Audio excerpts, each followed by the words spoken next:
राजस्थान सरकार में मंत्री गौतम दत्त के खिलाफ कांग्रेस ने मोर्चा खोल दिया है। चित्तौड़गढ़ जिले में बड़ी सादड़ी विधानसभा से उम्मीदवार रहे और मौजूदा डेयरी चेयरमैन बद्री जाट जगपुरा ने सहकारिता मंत्री गौतम दत्त को आड़े हाथ लिया है। उन्होंने मंत्री के खिलाफ बयान दिया है कि वह किसानों का भुगतान रोक रहे हैं। जाट ने यहां तक कह दिया कि गौतम दत्त को मंत्री पद रास नहीं आ रहा है। यह पूरा मामला चित्तौड़गढ़ में डेयरी में चल रही खींचतान से जुड़ा है। देखिए, मंत्री जी सहकारिता मंत्री है, कोऑपरेटिव सारे किसानों का भला करने का मंत्रालय है उनके पास में, और डेयरी डिपार्टमेंट जरूर अलग बना हुआ है लेकिन कोऑपरेटिव के अंतर्गत आता है। तो वो चित्तौड़ के होने से चित्तौड़गढ़ में चित्तौड़ डेयरी में एमडी तक नहीं है।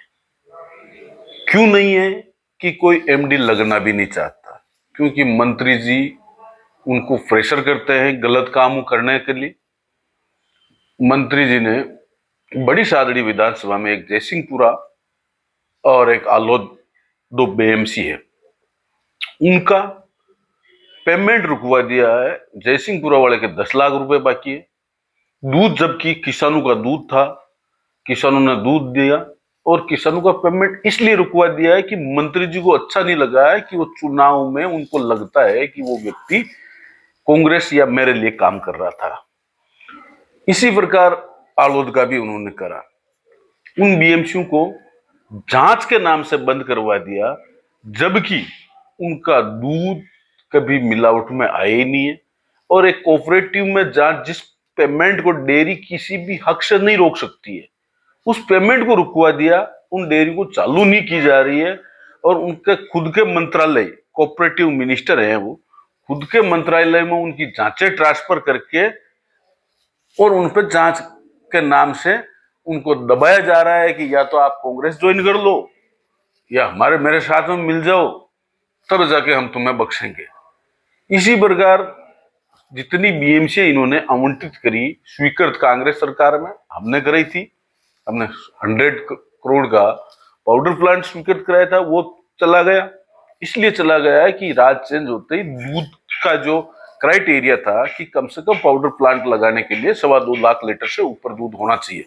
हमने काफी मेहनत करके 2.25 लाख से ऊपर दूध भी पहुंचाया, लेकिन वो जैसे मेंटेन करना था उसका 1 से 2 साल रेगुलर दूध मेंटेन होता तो वो पाउडर प्लांट लगता।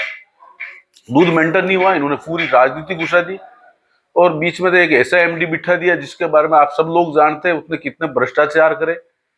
और आज के जो एमडी हैं वो खुद भी या नहीं रहना चाहते हैं। परसों मेरी उनसे बात हुई, मैंने कहा एमडी साहब ये आपको करना, 1 साल में इन्होंने बोर्ड मीटिंग तक नहीं होने दी। मंत्री जी का इतना दबाव है कि बोर्ड, अगर किसानों की संस्था, उसकी बोर्ड मेन बॉडी है उस डेयरी की, वो बोर्ड की मीटिंग नहीं होगी तो किसानों के हित के निर्णय कैसे होंगे? उन निर्णयों को प्रभावित किया जा रहा है, किसानों को हर तरह से ठगा जा रहा है। और आज डेयरी की स्थिति है कि लोगों में और किसानों में इस डेयरी के प्रति फेट उठी है।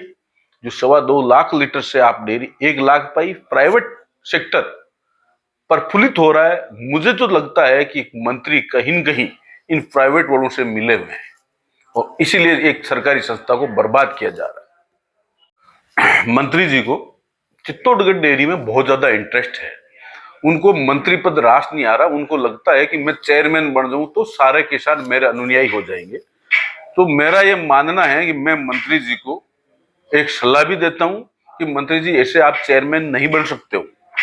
पहले आपको 2 भैंसें खरीदनी पड़ेगी। भैंसें खरीद के जो रजिस्टर्ड नजदीकी डेयरी है वहां आप दूध दीजिए, उसके मेंबर बनिए और फिर आप वोटिंग में आइए और चुनाव लड़िए। फिर डेयरी के मंत्री पद से इस्तीफा देके आप चेयरमैन बनिए, क्योंकि मंत्री चेयरमैन नहीं रह सकता, ऐसा कानून है। तो आपको चेयरमैन बनने में बहुत ज्यादा दिलचस्पी है तो हम आपका मदद करेंगे और आप पहले भैंसें खरीदे और किसान बने।